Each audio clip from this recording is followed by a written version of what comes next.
প্রিয় দর্শক, আসসালামু আলাইকুম। এই দেশের শান্তির লিগা, এই দেশের মানুষের জনগণের শান্তির লিগা, ন্যায় জিনিস প্রতিষ্ঠা করার লিগা আমার ছাত্র ভাইয়েরা, আমার ছাত্রী বোনেরা অনেক রক্ত দিছে। এই রক্ত যেন বৃথা না হয় সেই দিকে আপনারা খেয়াল রাখবেন। আমি লেখাপড়া করি নাই, কিন্তু যারা লেখাপড়া করতেছে এরাই জানে যে এই সম্বন্ধে কি করতে হয়। একটা আর্মির মেজর যদি আয়নাঘরে বন্দি থাকে 8 বছর, মহান আল্লাহ পাক পরওয়ারদিগার রহমতের উসিলায় উনি বাচ্চা রয়েছে।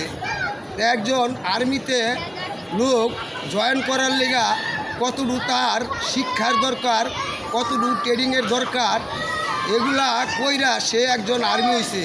তার এদের প্রতিবন্ধী কইরা আয়না ঘরে আটকায় রাখছে।